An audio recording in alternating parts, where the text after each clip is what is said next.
영화에서나 나올 법한 일이 경부 고속도로에서 벌어졌습니다. 어떤 아찔한 순간인지 영상으로 먼저 확인해 보시기 바랍니다.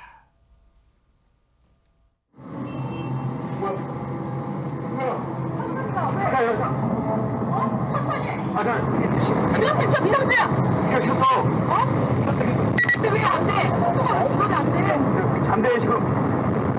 야, 우리 이쪽에 한다고. 브레이크가 안 돼? 안 돼. 브레이크 사이 불 켰어. 뒤에. 어떻게?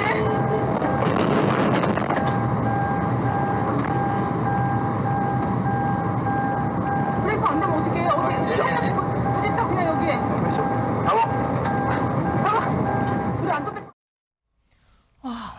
지금 저게 영화의 한 장면이 아닙니다. 실제로 일어났던 일인데요. 양지민 변호사님, 네, 어딥니까? 저 사건이 일어난 시각은 6월 7일 일요일 오전 10시경이었습니다. 주말이기 때문에 사실 고속도로에 차량이 굉장히 좀 많이 있었는데요. 당시 차량 안에는 아버지, 어머니, 50대 아버지, 어머니와 그리고 아들, 딸, 다 10대 아들, 딸이 타고 있었습니다. 기흥 IC에서 신갈 IC로 가는 경부 고속도로 위에서 저렇게 보시는 것처럼 갑자기 잘 달리던 차량이 가속이 되면서 브레이크가 작동이 안 된다라는 거예요. 그러면서 저렇게 공포의 질주가 시작이 됐습니다. 네. 빨리 도움을 요청해야 되는 상황이잖아요. 지금 긴급한 상황입니다. 이후에는 어떻게 됐을까요? 확인해 보시고 이어가 보도록 하겠습니다. 여보세요. 삼촌. 아니야, 삼촌한테 전화를 왜 해? 지금 끊어. 빨리 얘기해, 빨리. 차가 안 멈춰요. 브레이크 안 치면 안 돼, 지금. 속도. 브레이크가 마음에 안 들어. 사이드 브레이크. 그럼 밟고, 서울서 지금 채우고 있어. 태우고 지금 밟는데도 안 돼. 안 돼, 지금. 수동 기어로 변속하래. 어떻게 하는 거야, 수동을? 수동 기어로 어떻게 다운했어. 아이씨. 깜짝이야. 했어. 속도 줄였어. 안 된다. 속도가 지금 다시 붙어. 지금요. 속도가 겨우 주는가 했더니 지금 다시 속도가 지금 올라가는 상황까지 또 봤습니다. 혹시 오윤성 교수님, 운전자가 브레이크 페달과 가속기 페달을 혼동해서 지금 저렇게 상황이 벌어진 걸까요? 글쎄 전반적인 상황을 좀 따져보니까 네. 그럴 가능성은 전혀 없는 것 같아요. 왜 그러냐면 지금 운전하시는 분이 1999년도에 운전면허증을 따시니까 지금 현재 거의 한 20년 정도 됐고요. 그러네요. 저분이 또 직업이 버스 기사입니다. 예, 기사를 하고 계시고 그리고 그 이후에도 뭐 1.5톤, 2.5톤 그 운전면허증을 다 따서 여러 종류의 차를 다 몰고 계시는 분인데 네. 제가 볼 때는 아마 저분이 그래도 저런 어떤 경력이라든가 경험을 갖고 계셨기 때문에 네. 저렇게 뭐 침착하게 전화도 걸고 하지 아. 그렇지 않았으면 큰 사고가 날 그럴 뻔했습니다. 그렇다면 더더욱 이해가 안 되는 그런 장면입니다. 차가 다시 빨라지잖아요. 상당히 아찔한데요. 마지막 영상까지 확인해 보시고 이어가 보도록 하겠습니다. 기어 저속으로 줄이래. 지금 빼. 갓길인데 제대로 안 돼, 지금. 기어가 안 된대. 진짜 꺼버리래 그냥. 시동 꺼. 아까 시도 안 시동도 안 먹. 됐다. 됐어. 잠깐 조금 됐어. 아직 지금 불러는 가 살살다. 약 3분간의 저 아찔한 질주는요. 저렇게 사고 없이 천만다행입니다. 다른 차량과 접촉도 없이 인명피해도 없이 차가 멈춰서 천만다행인데 대체 원인은 뭘까요? 교통사고 전문 변호사인 한문철 변호사 얘기 들어보시고 이어가 보도록 하겠습니다. 나중에 띵띵띵띵 소리가 납니다. 그것은 안전벨트를 안 매서 나는 소리가 아니고 사이드 브레이크를 밟아서 나는 소리인데요. 사이드 브레이크를 해제시키지 않으면 그 띵띵띵띵 소리가 계속 나죠. 승용차에 브레이크 등이 들어오는지 안 들어오는지 그게 찍힌 그런 영상이 있으면 제일 좋겠는데요. 그게 없을 때는 사이드 브레이크가 어느 정도 마모됐는지 그리고 사이드 브레이크를 채워진 상태에서도 그렇게 고속으로 차가 계속 달릴 수 있는지 그런 것들을 분석해보면 운전자의 잘못인지 아니면 차량 결함인지를 판단할 수 있을 것 같습니다. 정확한 판단을 위해서는 차량 점검도 점검입니다만 저 때가 다시 한번 말씀드릴게요. 6월 7일 일요일 엊그제입니다. 오전 10시 쉽게 말하면 경부고속도로 상행선이었어요. 기흥 IC에서 신갈 IC로 가는 경부고속도로였는데 앞서 영상 중에 차가 이 가변차로에서 즉 램프에서 내려온 차량과 이 직선 차로를 구분하는 그걸 뭐라고 하죠? 유도봉을 그대로 앞에 있는 차량과 부딪히지 않기 위해서 유도봉을 밀고 갑니다.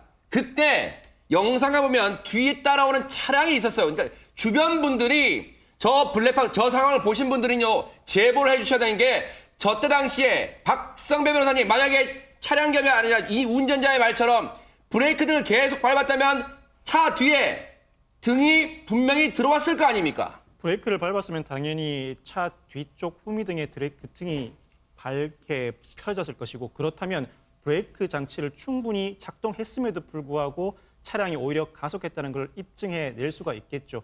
차량 결함 사건의 경우에는 그 입증 정도가 상당히 곤란하다 보니까 소송으로 진행되는 경우가 상당히 많게 되는데 네. 일종의 제조물 책임법이 적용되기 때문에 아하. 차량 제조 회사 입장에서도 통상적인 사용 과정에서 이례적인 사건이 발생했을 때는 어느 정도의 차량의 결함이 없다는 증명도 해낼 필요가 있는 사건입니다. 바로 이 부분에서 지금 유도봉을 그대로 앞에 있는 차량과 부딪히지 않기 위해서 유도봉을 보세요. 여기서 유도봉을 바로 들이받고 갑니다.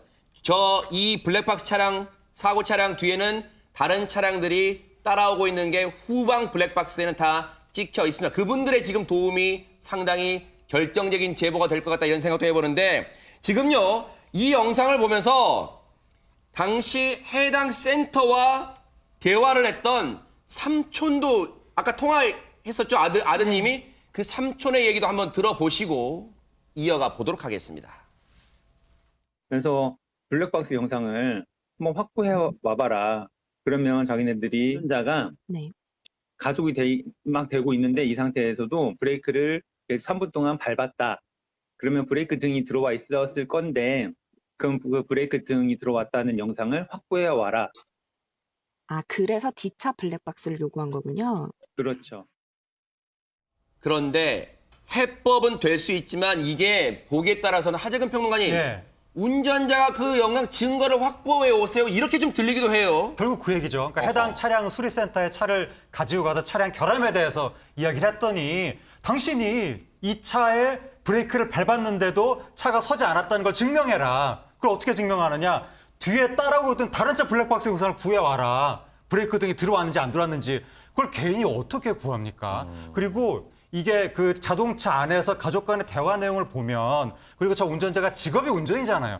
그럼 운전 미숙일 가능성이 매우 낮은데도 불구하고 너무 지금 운전자한테 모든 입증 책임을 다 떠넘기는 것이 아니냐 아하. 그런 생각이 드는데 네. 어쨌든 방법이 없으니까 제가 운전하신 저 가족 측에서는 블랙박스 영상을 구하긴 구했다는 거죠. 백방 노력을 했는데 다른 개인 차량 운전자들의 개인정보 때문에 네. 몇 번 이제 연락을 좀 했나 봐요. 개인정보 때문에 영상을 줄 수 없다 이런 대답이 왔고 아하. 다른 버스나 뭐 견인 차량 이런 데도 연락을 했더니 자기들은 영상을 보관하고 있지 않다. 이런 연락이 와서 아직까지 지금 증명을 못하고 세상에. 있다고 하는데 너무 답답할 거 아니겠습니까?